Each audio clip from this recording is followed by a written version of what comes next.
إن الحمد لله نحمده ونستعينه ونستغفره ونعوذ بالله من شرور أنفسنا ومن سيئات أعمالنا من يهده الله فلا مضل له ومن يضلل فلا هادي له وأشهد أن لا إله إلا الله وحده لا شريك له وأشهد أن محمدًا عبده ورسوله يا أيها الذين آمنوا اتقوا الله حق تقاته ولا تموتن إلا وأنتم مسلمون يا أيها الناس اتقوا ربكم الذي خلقكم من نفس واحدة وخلق منها زوجها وبث منهما رجالا كثيرا ونساء واتقوا الله الذي تساءلون به والأرحام إن الله كان عليكم رقيبا يا أيها الذين آمنوا اتقوا الله وقولوا قولا سديدا يصلح لكم أعمالكم ويغفر لكم ذنوبكم ومن يطع الله ورسوله فقد فاز فوزا عظيما أما بعد فإن أصدق الحديث كتاب الله وأحسن الهدي هدي محمد صلى الله عليه وسلم وشر الأمور محدثاتها وكل محدثة بدعة وكل بدعة ضلالة وكل ضلالة في النار قال الله عز وجل في كتابه الكريم فاعلم أنه لا إله إلا الله واستغفر لذنبك وقال جل وعلا يعلمون ظاهرا من الحياة الدنيا وهم عن الآخرة هم غافلون. معزز و مکرم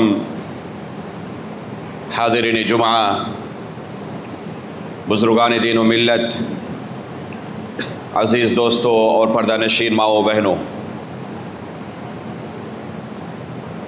اللہ رب العالمین کی نعمتوں پر ایک بندہ جتنا بھی شکریہ ادا کرے کم ہے۔ اگر ایک بندہ ہمیشہ اللہ رب العالمین کی نعمتوں پر اس کا شکریہ ادا کرتا رہے تب بھی اس کے لیے ممکن نہیں ہے کہ شکریہ کا حق ادا کر سکے۔ اللہ رب العالمین کا ارشاد ہے وَإِن تَعُدُّوا نِعْمَةَ اللَّهِ لَا تُحْصُوهَا، کہ اگر تم اللہ رب العالمین کی نعمتوں کو شمار کرنا چاہو تو شمار بھی نہیں کر سکتے۔ ایک انسان ہر پل اللہ رب العالمین کی نعمتوں کے اندر جیتا ہے، اپنی زندگی گزارتا ہے۔ ان تمام نعمتوں میں سب سے عظیم نعمت ہمارے پاس یہ ہے کہ اللہ رب العالمین نے ہمیں دین اسلام سے نوازا ہے۔ اللہ رب العالمین نے ہمیں کلمہ لا الہ الا اللہ جیسی عظیم نعمت عطا کی ہے۔ یہ نعمت دیگر تمام نعمتوں میں سب سے عظیم نعمت ہے۔ اگر دنیا کی تمام نعمتیں کسی کے پاس موجود ہو لیکن کلمہ توحید کی نعمت سے محروم ہو تو اس سے بڑا بد نصیب اور محروم کوئی دوسرا نہیں۔ لیکن اگر اس کے پاس دین کی نعمت موجود ہے، اگر اس کے پاس توحید کی نعمت موجود ہے، دنیا کی دوسری نعمتوں سے محروم بھی رہے تب بھی اس کے پاس سب سے عظیم نعمت موجود ہے۔ دنیا کی تمام نعمتیں ایک ایک کر کے زائل ہونے والی ہیں۔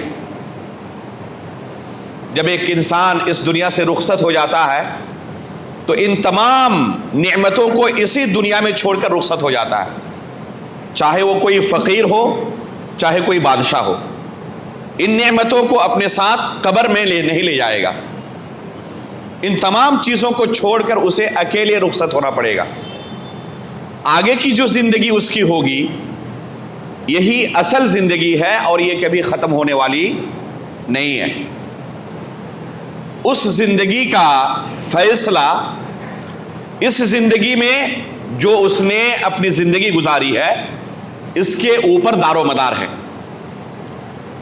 اگر اس دین کی نعمت کی اس نے حفاظت کی تو جب آگے کی زندگی شروع ہوگی اس سے پوچھا جائے گا تمہارا رب کون تھا، تمہارا دین کیا تھا، تمہارے نبی کون تھے.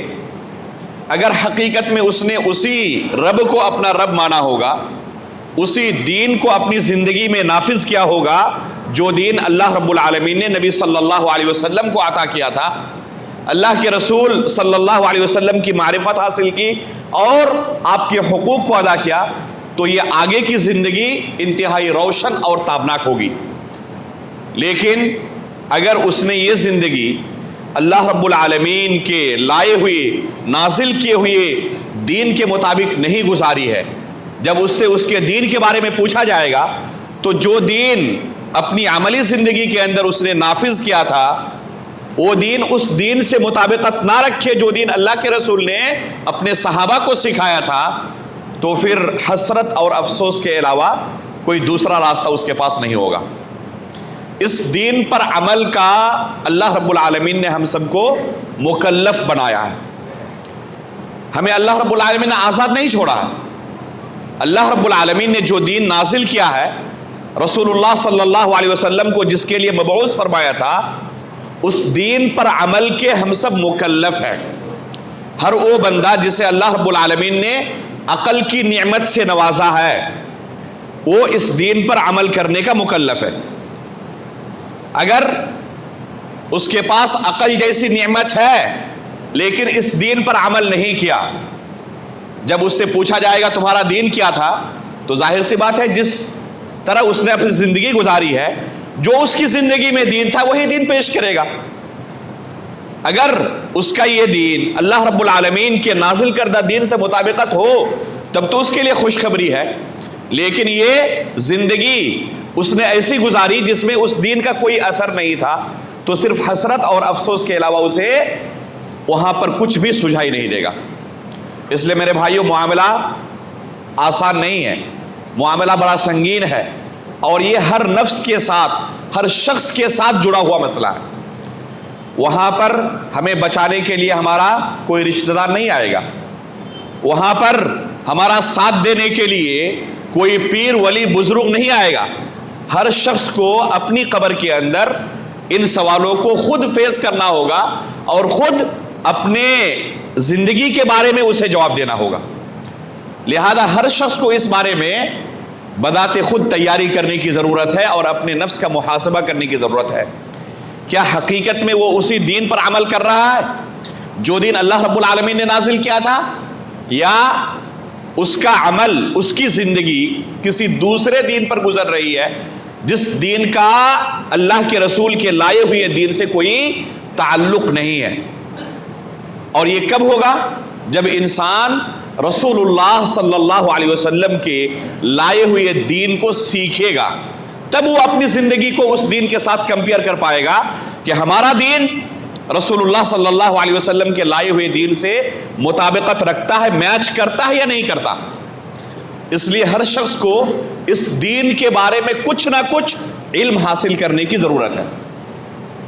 بغیر علم حاصل کیے ہوئے اسے پتہ ہی نہیں ہوگا کہ اللہ کے رسول کا دین کیا تھا اور ہمارا دین کیا ہے.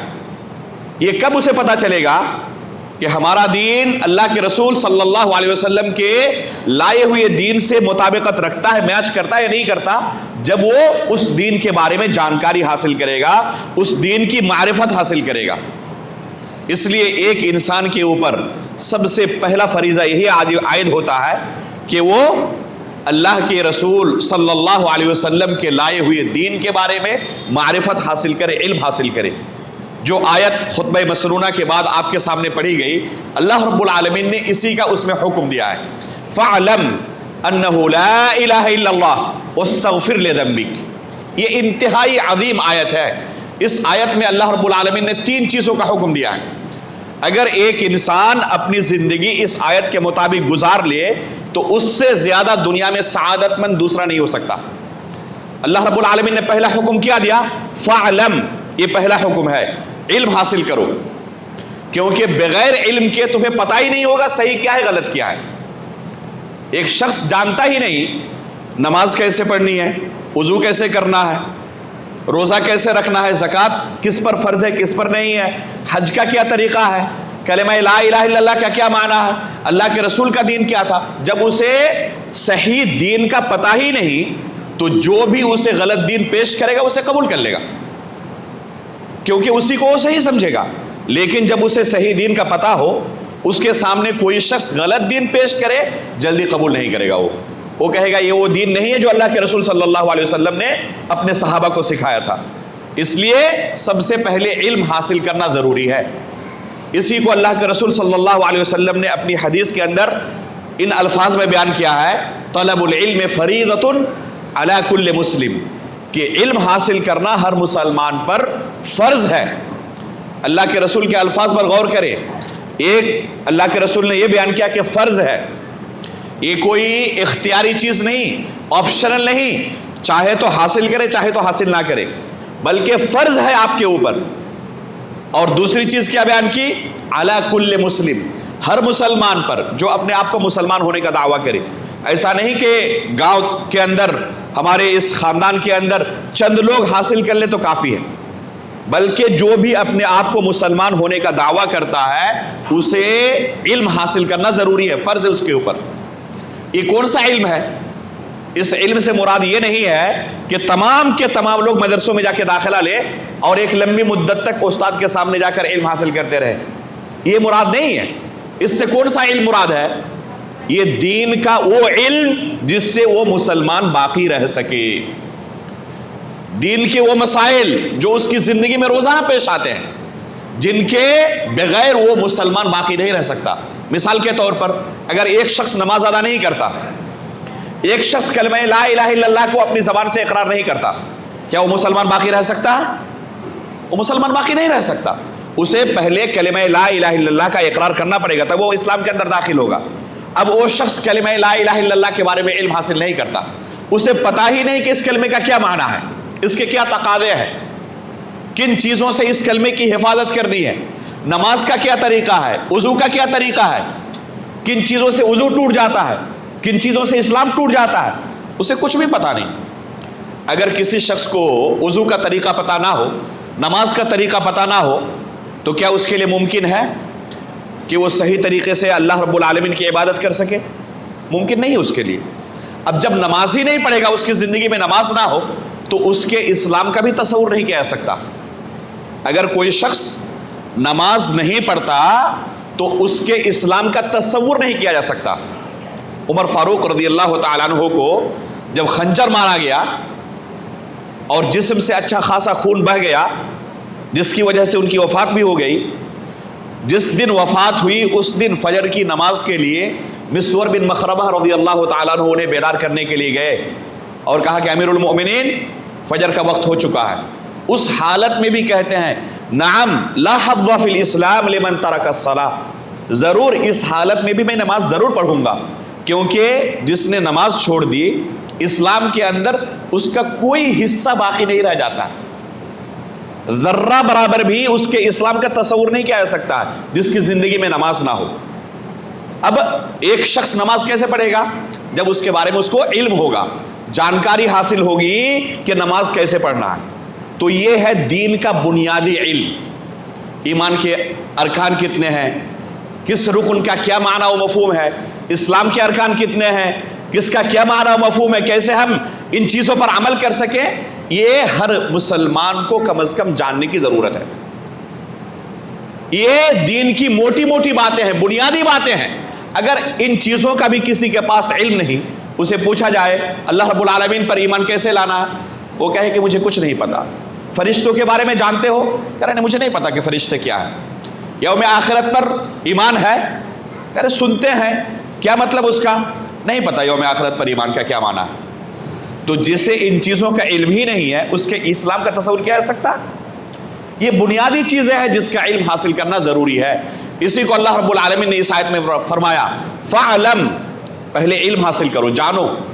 امام بخاری رحمہ اللہ اس آیت سے استدلال کرتے ہوئے اپنی صحیح کے اندر باب قائم کرتے ہیں، باب العلم قبل القول والعمل، کہ علم حاصل کرنا شریعت کے بارے میں یہ قول اور عمل سے پہلے آتا ہے. آپ کوئی قولی عبادت کرنا چاہتے ہیں، کوئی فعلی عبادت کرنا چاہتے ہیں، اس سے پہلے آپ کو علم حاصل کرنا پڑے گا. یہاں تک کہ لا الہ الا اللہ، یہ کلمہ توحید بھی اگر ایک انسان بغیر علم کے اپنی زبان سے ادا کرے تو اس کا اعتبار نہیں ہے. ایک شخص اس کلمے کا معنی ہی نہیں جانتا، اسے کہا گیا کہ یہ کلمہ پڑھو، اسے پڑھ دیا. جب اس سے کہا جائے کہ اس کلمے کا معنی یہ ہے، تم نے اس چیز کا اقرار کر لیا، وہ کہے مجھے نہیں پتا تھا اس لیے میں نے پڑھ لیا، اگر پتا ہوتا تو نہیں پڑھتا. کیا ایسا شخص صرف زبان سے پڑھ لینے سے مسلمان ہو جائے گا؟ اسے پتا ہی نہیں تھا. آج ہمارے اس معاشرے کے اندر آپ نظر دوڑائیں، اکثر و بیشتر لوگوں کو پائیں گے کہ اس کلمے کو پڑھتے بھی ہے اور اس کے تقاضوں کا، اس کے معنی و مفہوم کا کچھ اسے پتا بھی نہیں ہے. پڑھتے بھی ہیں اور دنوں رات اس کلمے کی دھجی بھی اڑاتے رہتے ہیں. اقرار کرتا ہے کہ عبادت صرف اللہ رب العالمین کی ہوگی، اس کے علاوہ جس کی بھی عبادت کی جائے، جس طرح کی بھی عبادت ہو، سب کے سب باطل ہے. وہ اس کلمے کے ذریعے اقرار کرتا ہے اور عملی طور پر عبادت کی مختلف قسمیں اللہ کے علاوہ دوسروں کے لیے انجام دیتا ہے. اگر پتا ہوتا اسے اس کلمے کا کیا معنی ہے، کس چیز کا اس نے اقرار کیا ہے، تو عمل بھی اسی طرح اس کا ہوتا. اس لیے جب اللہ کے رسول صلی اللہ علیہ وسلم نے مکہ والوں کے سامنے جا کر کہا یا ایھا الناس قولوا لا الہ الا اللہ تفلحوا، اے لوگوں لا الہ الا اللہ کا اقرار کرو کامیاب ہو جاؤ گے، ان لوگوں نے اس کا معنی سمجھا تھا کہ اللہ کے رسول کس چیز کا مطالبہ کر رہے ہیں. اسی وجہ سے اللہ کے رسول جو اب تک اس دعوت سے پہلے ان کے نزدیک انتہائی محبوب تھے، سب سے مبغوض بن گئے. اللہ کے رسول کے لیے جان چھڑکتے تھے، لیکن اللہ کے رسول کے اب جانی دشمن بن گئے. اللہ کے رسول نے ان کے گھروں پر بلڈوزر چلایا تھا. آخر دشمنی کیوں ہو گئی؟ صرف اس وجہ سے کہ اللہ کے رسول ان کے معبودوں کو باطل کہہ رہے ہیں اور ان سے مطالبہ کر رہے ہیں کہ صرف ایک اللہ کی عبادت کرنی پڑے گی. عبادت کا کوئی بھی حصہ اللہ کے علاوہ کسی کے لیے انجام دینا شرک ہے. کسی کے لیے تم انجام نہیں دے سکتے. جب ان کے معبودان باطلہ پر اللہ کے رسول نے وار کیا، چوٹ کی اور کہا کہ صرف اللہ کا یہ حق ہے، اس کے علاوہ کسی کا حق نہیں، تو وہی لوگ جو اللہ کے رسول کے اوپر جان چھڑکتے تھے آپ کے جانی دشمن بن گئے. تلواریں نکال لی، اللہ کے رسول کے ساتھ جنگ کی، صحابہ اکرام کو مدینے کی طرف، حبشہ کی طرف ہجرت کرنے پر مجبور کیا، گھروں سے باہر نکال دیا. آخر دشمنی کس چیز کی تھی؟ صرف اسی کلمے کی تھی. ان صحابہ اکرام نے انہیں کوئی نقصان نہیں پہنچایا تھا، ان کی بہو بیٹیوں پر ہاتھ نہیں ڈالا تھا، ان کے گھروں پر بلڈوزر نہیں چلایا تھا. صرف دشمنی اس بات کی تھی کہ یہ کہتے تھے کہ عبادت کا حق صرف اللہ کے ہے، اس کے علاوہ کسی کے لیے نہیں، تمہارا یہ عمل درست نہیں ہے. ایک انسان اسی کلمے کو آج پڑھتا ہے لیکن اسے پتا نہیں کہ اس کلمے کو پڑھنے کا تقاضا کیا ہے. پڑھنے کے باوجود اللہ رب العالمین کے حقوق دوسروں کو دیتا پھرتا ہے. کبھی کسی خواجہ کے سامنے، کسی غریب نواز کے سامنے، کسی پیر کے سامنے وہ اعمال انجام دیتا ہے جو صرف اور صرف اللہ رب العالمین کے لیے انجام دینا جائز ہے. اس کے علاوہ کسی کے لیے اس طرح کی عبادتوں کو انجام دینا جائز نہیں. اس کے پاس اس کلمے کے تقاضوں کا علم نہ ہونے کی وجہ سے اس طرح کی مخالفت روزانہ کرتے پھرتا ہے. تو پہلے اس کلمے کے ادا کرنے سے پہلے بھی اسے علم حاصل کرنا ضروری ہے. بغیر علم کے انسان ہمیشہ ٹھوکر کھائے گا. دنیا کا چھوٹا سے چھوٹا کام بھی کیا بغیر علم کے انجام دینا ممکن ہے؟ ایک شخص اگر ڈرائیونگ کرنا چاہے اور اسے پتا نہیں کہ ڈرائیونگ کیسے کی جاتی ہے، پہلے گیئر کیا ہے، کلچ کیا ہے، اسٹیئرنگ کیا ہے، ان چیزوں کو اسے علم نہیں، اگر وہ ڈرائیونگ شروع کر دے تو کیا نتیجہ ہوگا؟ خود بھی مرے گا، دوسروں کو بھی مارے گا. تو اگر دنیا کا چھوٹا سے چھوٹا کام بغیر علم کے انجام دینا صحیح طریقے سے ممکن نہ ہو تو شریعت کا کوئی کام بغیر علم کے صحیح طریقے سے انجام دینا ممکن ہو سکتا ہے؟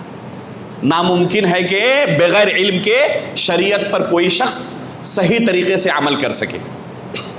اسی لیے جب اللہ کے رسول صلی اللہ علیہ وسلم کو اللہ رب العالمین نے لوگوں کے درمیان مبعوث فرمایا تو اللہ کے رسول کا وظیفہ بیان کیا کہ آپ معلم ہیں لوگوں کے لیے، کتاب اللہ اور سنت رسول کی تعلیم دینے والے ہیں. اور صحابہ اکرام کو اللہ کے رسول نے حکم دیا کہ تم اس دین کو سیکھو، کیونکہ بغیر سیکھے ہوئے اس دین پر عمل نہیں کر سکتے ہو. اس کا طریقہ قرآن کے اندر اللہ رب العالمین نے بیان کیا اور رسول اللہ صلی اللہ علیہ وسلم نے اپنی احادیث کے اندر بیان کیا کہ علم حاصل کرنے کا طریقہ کیا ہوگا. قرآن میں اللہ رب العالمین کا ارشاد ہے لقد من اللہ علی المؤمنین اذ بعث فیہم رسولا من انفسہم یتلو علیہم آیاتہ ویزکیہم ویعلمہم الکتاب والحکمہ. اللہ کے رسول کا وظیفہ اللہ رب العالمین بیان کر رہے ہیں ویعلمہم الکتاب والحکمہ کہ اللہ کے رسول لوگوں کو کتاب اللہ کی اور حکمت کی تعلیم دیتے ہیں. تو اللہ کے رسول کو اللہ نے کس لیے بھیجا؟ لوگوں کو تعلیم دینے کے لیے کہ یہ ہے اللہ رب العالمین کی شریعت، اس پر تم عمل اس طرح کرو. اللہ کے رسول تعلیم کا طریقہ صحابہ کرام کو سکھا رہے ہیں. فرماتے ہیں تسمعون ویسمع منکم، تم مجھ سے سن کر میرے سامنے شاگردی اختیار کر کے اس دین کو سیکھو گے. ویسمع منکم، اور جو اگلا جنریشن تمہارے بعد آئے گا وہ اسی طریقے سے تم سے سن کر علم حاصل کر کے اس شریعت کو سیکھے گا.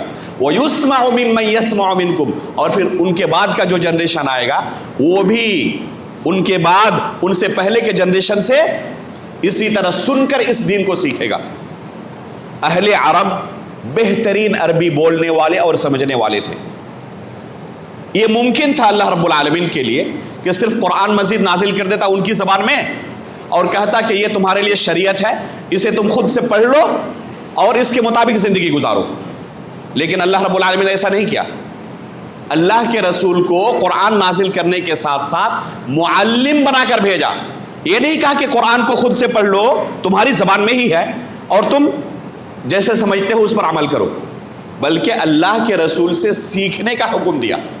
اور اللہ کے رسول نے بھی اپنی حدیث کے اندر بیان کیا کہ تم مجھ سے سیکھ کر اس دین کو سیکھو ہی کرو گے، سن کر اس دین کو سیکھو گے. اگلا جنریشن جو آئے گا وہ تم سے سن کر اس دین کو سیکھے گا. یہ طریقہ اللہ کے رسول نے قیامت تک آنے والے تمام لوگوں کے لیے بیان کیا ہے کہ اس دین پر عمل کرنے کے لیے علم حاصل کرنا ضروری ہے. اور علم حاصل کرنے کا طریقہ استاد سے، علماء کرام سے سن کر سیکھ کر ان کے سامنے بیٹھ کر علم حاصل کیا جائے گا. ذاتی مطالعے سے اس شریعت کو سمجھنا ممکن نہیں ہے. تو یہ ہے علم حاصل کرنے کا طریقہ. جب تابعین تبع تابعین کے زمانے میں بعض لوگوں نے اس اصل طریقے سے ہٹ کر ذاتی مطالعے سے اس علم کو رٹ کر لوگوں کے سامنے پیش کرنا شروع کیا، اساتذہ سے پڑھ کر نہیں، تو تابعین اور تبع تابعین کے زمانے میں سختی کے ساتھ ایسے لوگوں کا بائیکاٹ کیا گیا اور لوگوں کو منع کیا گیا کہ ان سے دور رہنا. ان کے پاس اصل علم نہیں ہے، انہوں نے اساتذہ سے اس علم کو حاصل نہیں کیا ہے، انہوں نے کتابوں سے رٹ کر لوگوں کو دین سکھانا شروع کیا ہے. ان سے بچ کے رہنا. امام مسلم رحمہ اللہ نے اپنی صحیح کے مقدمے کے اندر اس پورے منظر کو بیان کیا ہے اور کہا، ابو الزناد رحمہ اللہ تعالیٰ سے نقل کرتے ہوئے، كنت ادركت بالمدينة 100 كلهم مأمون لا يؤخذ عنهم العلم يقال ليس من اهله، کہ مدینے کے اندر میں نے ایک دو نہیں سینکڑوں لوگوں کو پایا جو انتہائی امانت دار تھے، متقی و پرہیزگار تھے، لیکن ان سے علم نہیں لیا جاتا تھا. لوگ ان کے پاس دین سیکھنے کے لیے نہیں آتے تھے، یہ لوگوں کو سکھانے کے لیے جاتے لیکن لوگ ان سے بھاگتے. کیوں؟ صرف اس وجہ سے کہ یہ اہل علم میں سے نہیں تھے. امام مالک رحمہ اللہ اس کی وجہ بیان کرتے ہوئے کہتے ہیں کیونکہ انہوں نے یہ علم اساتذہ سے نہیں سیکھا تھا، کتابوں سے رٹ لیا تھا. آج کے دور میں انہیں بردرس کہا جاتا ہے جن کے اساتذہ نہیں ہوتے. انہوں نے چند کتابوں کو پڑھ کر لوگوں کو کیا کیا؟ دین سکھانا شروع کر دیا. اور وہ کتابیں بھی کون سی؟ شریعت کی اصل زبان میں نہیں، انگریزی، اردو، ہندی اور دوسری علاقائی زبانوں میں. اگر انہیں کتاب و سنت پڑھنے کے لیے کہا جائے، اللہ کے رسول صلی اللہ علیہ وسلم کی احادیث کی کتاب ان کے سامنے کھول دی جائے تو پڑھ بھی نہیں سکتے اور وہ لوگوں کو دین سکھا رہے ہیں. ظاہر سی بات ہے کہ جو خود اندھا ہو وہ لوگوں کو راستہ دکھائے گا تو اس کا انجام بڑا بھیانک ہوگا. یہ شخص خود گمراہ ہوگا اور جس کو راستہ دکھائے گا وہ بھی گمراہ ہوگا.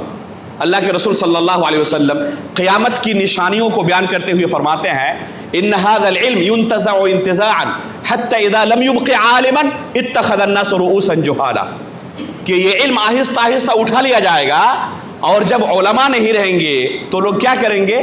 جاہلوں کو مفتی بنا لیں گے اور جاہلوں کے پاس جا کر دین کے سوالات پوچھیں گے، ان سے دین سیکھنا چاہیں گے۔ نتیجہ کیا ہوگا؟ یضلون ویضلون، یہ جو سکھائیں گے لوگوں کو خود گمراہ ہوں گے اور جو لوگ ان سے سیکھیں گے وہ بھی گمراہ ہوں گے، کیونکہ یہ نہ جانتے ہیں نہ وہ جانتے ہیں، دونوں جاہل۔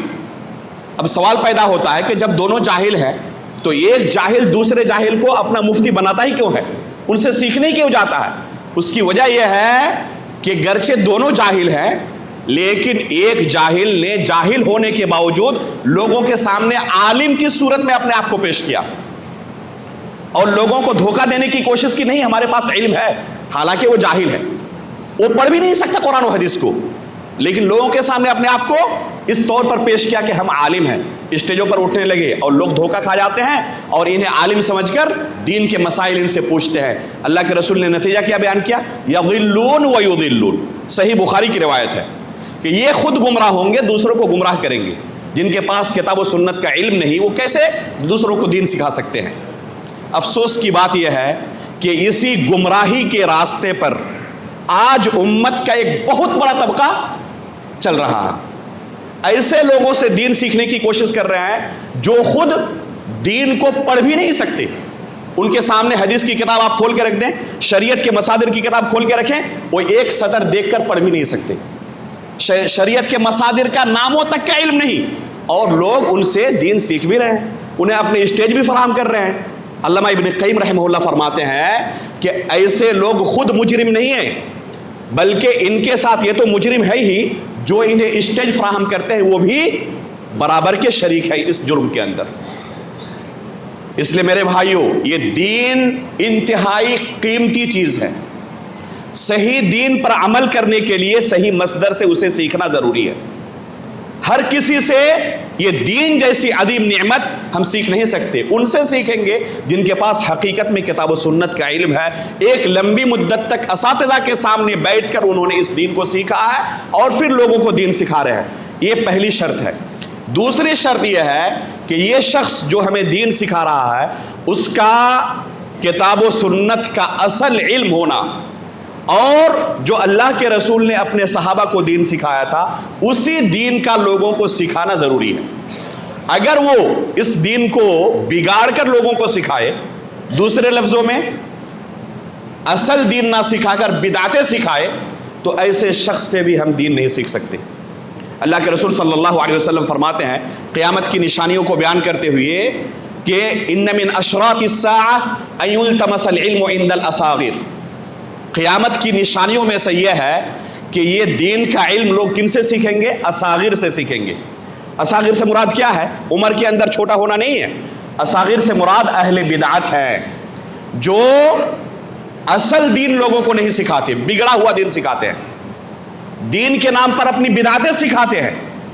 صحابہ اکرام کی سیرت آپ پڑھیں، اللہ کے رسول صلی اللہ علیہ وسلم کے ساتھ دنوں رات لگے رہتے اس دین کو سیکھنے کے لیے۔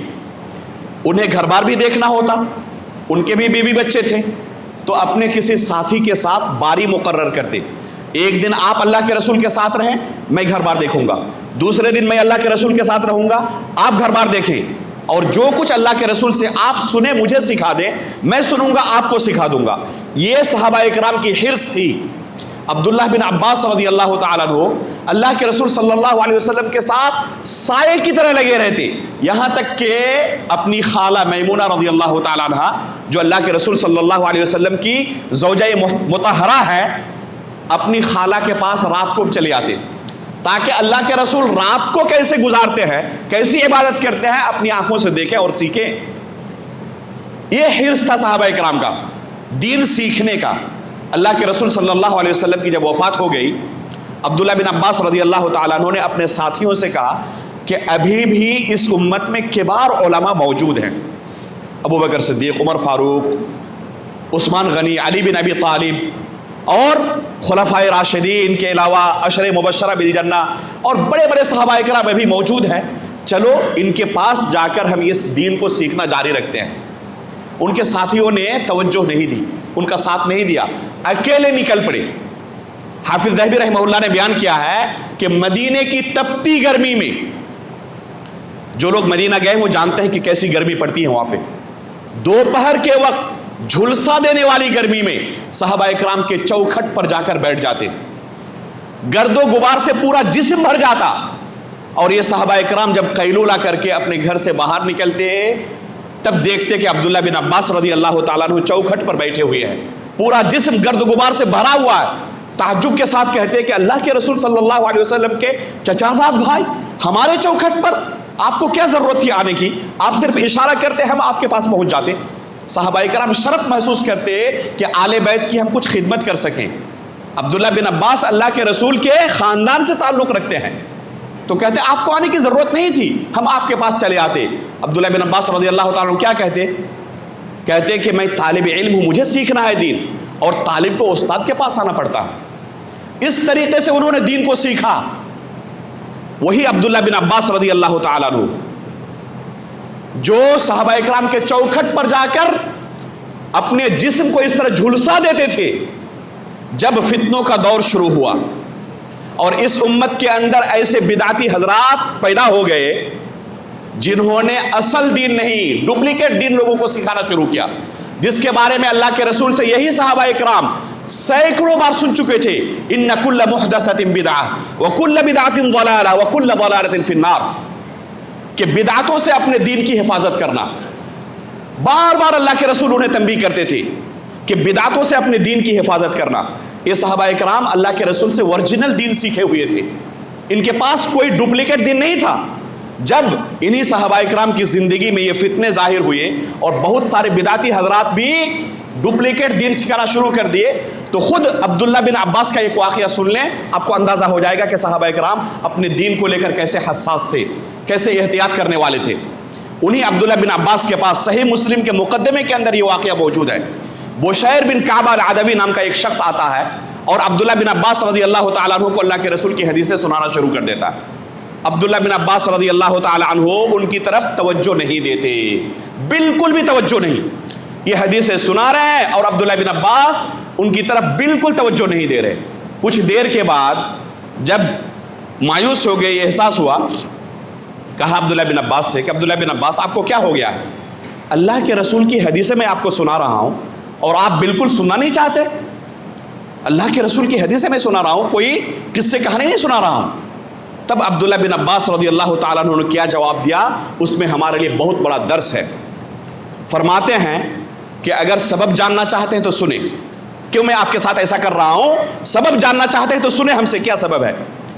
ہماری زندگی کے اندر ہی ایک دور ایسا تھا کہ صرف ہمارے کانوں میں قال رسول اللہ کا لفظ ٹکراتا تھا، ہماری آنکھیں اٹھ جاتی، کس کے پاس اللہ کے رسول کی حدیث ہے، ہم جا کے تلاشتے اس شخص کو، ابتدرت الیہ ابصارنا واصغینا الیہ بآذاننا، اور اس کے پاس جا کر اپنے کان لگا دیتے کہ اللہ کے رسول کی حدیث آپ کے پاس ہے، ذرا سنائیں ہمیں بھی، ہم حریص ہیں اللہ کے رسول کی حدیث سننے کے لیے۔ یہ ہماری حالت تھی ہماری زندگی کے اندر۔ لیکن فلما رکب الناس الصعب والذلول، جب سے لوگوں نے علم گلم ہر چیز سکھانا شروع کر دیا ہے، جب اصل دین باقی نہیں رہا، اوریجنل کے ساتھ ڈپلیکیٹ دین بھی مارکیٹ میں آ چکا ہے، اب ہم اپنے دین کو لے کر محتاط ہو چکے ہیں۔ اب ہر ایک سے دین کی باتیں نہیں سنتے، ہم صرف ان سے سنتے ہیں جن کے بارے میں کنفرم ہوتا ہے کہ یہ اوریجنل دین سکھانے والے۔ کوئی بھی شخص ہمارے پاس آئے دین کی سکھانے کے لیے، ہر ایک سے ہم دین نہیں سیکھتے۔ اب یہ عبداللہ بن عباس رضی اللہ تعالیٰ عنہ کا معاملہ ہے، ان کے پاس اصل دین تھا، اوریجنل تھا۔ جیسے پاس اب سفید کپڑا پہن کے نکلتے ہیں نا، آپ چاہتے ہیں اس پہ کوئی دھبا نہ پڑے، تو یہی صحابہ اکرام اصل دین لے کر اللہ کے رسول صلی اللہ علیہ وسلم سے سیکھ کر زندگی گزار رہے تھے۔ یہ چاہتے تھے کہ کسی بدعتی کا کوئی دھبا ہمارے دین پر نہ پڑے، اسی اصل دین پر وفات ہو، فرشتے قبر میں آ کے پوچھے تمہارا دین کیا تھا، تو اصل دین پیش کر دے، نجات مل جائے۔ اور ان بدعتیوں سے بھی دین سیکھیں گے تو بدعتوں کے دھبے پڑ جائیں گے دین کے اندر، اور یہ ڈپلیکیٹ دین اللہ کے رسول کے قبر کے اندر پیش کریں تو اللہ تعالیٰ کے پاس یہ قابل قبول نہیں ہوگا۔ اس لیے میرے بھائیوں، دین سیکھے ان سے جو سلف صالحین کے منہج پر قائم ہیں، اصل دین سکھاتے ہیں۔ آج کی دنیا میں موبائل آ جانے کے بعد، انٹرنیٹ آ جانے کے بعد آسان ہو گیا ہمارے لیے، فوراً جا کے گوگل میں داخل ہوتے ہیں، کوئی بھی ہمارے سامنے ظاہر ہو اس سے ہم سیکھنا شروع کر دیتے ہیں، کچھ پتہ بھی نہیں کہ یہ کون سا دین سکھا رہا، فوراً انجینئر علی مرزا ظاہر ہو گیا، کتنے نوجوان اس سے دین سیکھ رہے ہیں۔ جو شخص اس وقت صحابہ اکرام کے اوپر طعن و تشنیع کرنے والوں کا سرغنہ ہے، مولانا مودودی، ڈاکٹر اسرار احمد اور ان کے افکار سے متاثرین کا ایک گروہ ہے جو ایکٹیو ہے سوشل میڈیا میں، ایسا شخص کوئی ظاہر ہوا، ایسے لوگوں سے ہم نے دین سیکھنا شروع کر دیا، جو ڈپلیکیٹ دین لوگوں کو سکھاتے ہیں، ایسے ہی لوگوں سے آپ دین سیکھتے رہیں گے تو اوریجنل دین آپ کا بچے گا نہیں، اور جب وفات ہوگی پوچھیں گے فرشتے تمہارا دین کیا تھا، یہ ڈپلیکیٹ دین پیش کریں گے، نجات ملنے والی نہیں ہے۔ اس لیے میرے بھائیوں، صحابہ اکرام کی سیرت سے ہمیں کچھ سبق حاصل کرنا چاہیے، اپنے دین کو لے کر محتاط ہونا چاہیے۔ اللہ رب العالمین سے دعا ہے کہ اللہ رب العالمین ہمیں اس کی توفیق عطا فرمائے، اپنے دین کو لے کر حساس ہونے کی، اور اللہ رب العالمین منہج سلف کے مطابق آخری سانس تک جینے کی توفیق عطا فرمائے، اسی پر ہماری وفات ہو، آمین تقبل رب العالمین، وصلی اللہ علی نبینا محمد۔